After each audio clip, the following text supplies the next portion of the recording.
In this video we are going to talk about the worst technology of 2021. So before starting, please like this video and subscribe to this channel for our future updates. We've never relied on technology as much as we do now to solve difficulties. It does work on occasion.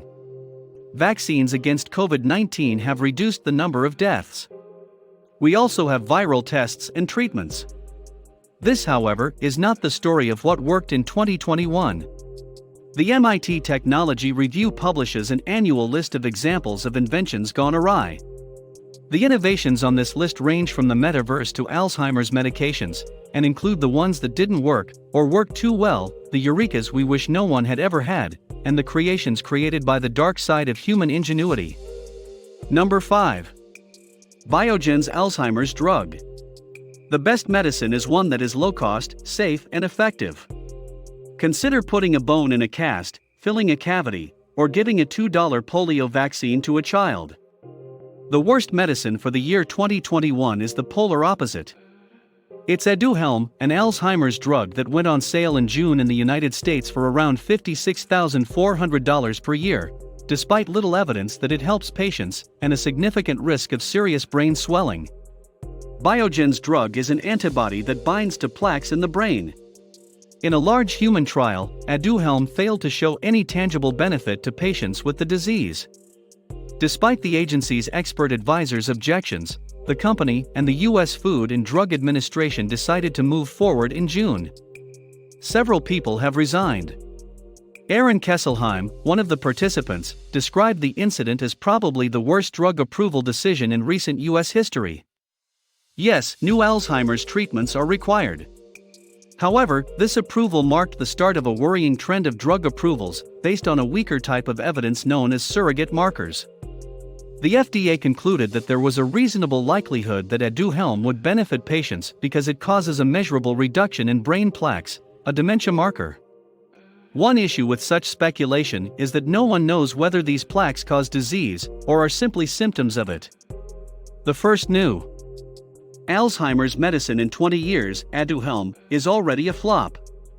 Few patients are receiving it, Biogen's sales are insignificant, and at least one person has died as a result of brain swelling. The corporation has halved the price of the medicine since the approval, and its research chief has abruptly quit. Number 4. Zillow's house buying algorithm. Don't get too high on your own supply, as the old adage goes in business. Zillow, a real estate listing website, did exactly that, with disastrous consequences for the industry. Popularity has grown for both the company's real estate listing website and its computer-generated house prices, which are referred to as Zestimates. The corporation made the mistake of relying on its estimations to purchase residences for itself without first inspecting them, in order to resell them and receive transaction fees. Zillow quickly discovered that its algorithm was inaccurate in its predictions of changes in housing prices. And that wasn't even the worst of the problems.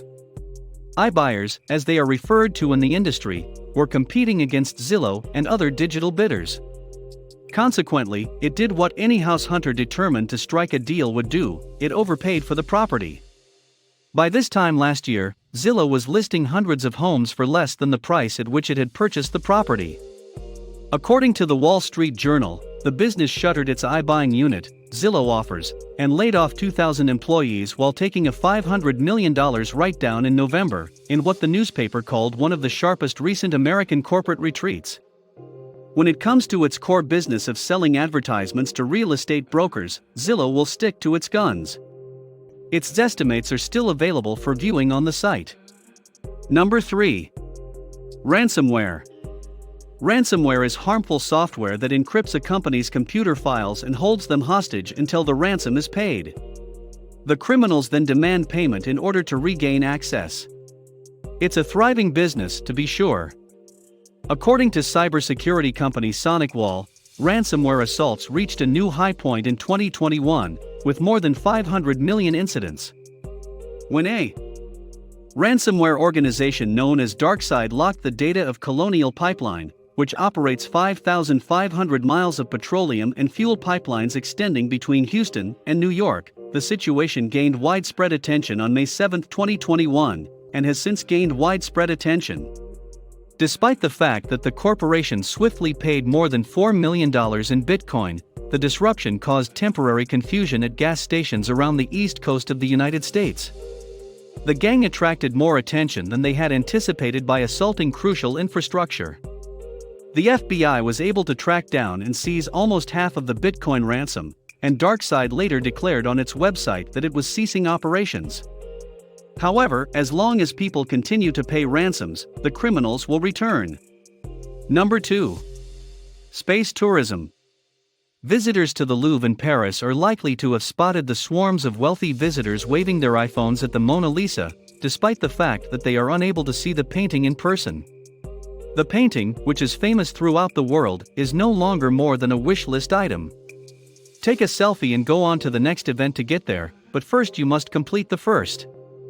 A picture that appears to be hovering above the surface of the planet is currently on the wish list of a small group of billionaires and their colleagues. Our understanding is that space tourism is the term used to describe the activity, but we aren't clear what the goal is. According to Wikipedia, it is defined as human space flight for recreational purposes. A paying client in space is not a new concept. The first paying client was launched into space on the Space Shuttle Endeavour in 1984. After riding vehicles to the edge of space in 2014, Virgin Galactic founder Richard Branson and, subsequently, Amazon founder Jeff Bezos, both of whom are billionaires, sparked the trend by causing clouds of smoke to billow out of the atmosphere. The ability to be exclusive is essential for having a nice time. On the other hand, as is the case with many popular tourist attractions, it is probable that they will become overrun in the not-too-distant future.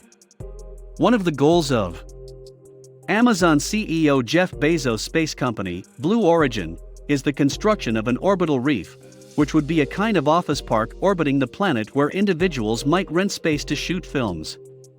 Millions of children all over the world will be excited about the idea of them flying to space one day, says Virgin founder Richard Branson in a statement on the company's website. The space plane, which will carry passengers for a fee ranging from $200,000 to $1 million, will be available for purchase on Virgin's website. Make sure your selfie sticks are ready in advance. Number 1. Beauty filters. This year, Facebook changed its name to Meta, indicating that CEO Mark Zuckerberg is placing his bet on the growing virtual worlds of work and recreation. The allure of virtual reality is that you can be anyone and do anything you set your mind to. However, early experience with a single form of augmented reality on a large scale demonstrates that different is not necessarily preferable. Specifically, we're discussing beauty filters, which are programs that allow people, generally teenage girls, to smooth their complexions, narrow their noses, and expand their eyes in digital photographs. These apps aren't just gimmicks like those that give you bunny ears, but are actually useful tools. For some young women, they serve to reinforce erroneous images of themselves that they are unable to live up to. Be yourself is not the message that children are receiving. The beauty applications on Snapchat, TikTok, and Meta's Instagram are all popular, and millions of people are using them every day. Meta has already banned some apps that promote severe weight loss or plastic surgery, noting that there are issues with these practices. An anonymous whistleblower, Frances Haugen, came forward this year to claim that Zuckerberg's company had additional data demonstrating that the addictive use of Instagram, constantly posting images, seeking likes, and making comparisons harms children and creates a toxic environment for teens, according to the whistleblower. When people use it, they feel awful about themselves, but they can't stop themselves. According to some, beauty filters that make individuals look good but make them feel bad are a disturbing start for the metaverse. What do you think about our video? Please let us know in the comments area below. If you enjoyed this video and would want to hear from me again, please subscribe and turn on the notification before leaving. Thank you for watching us.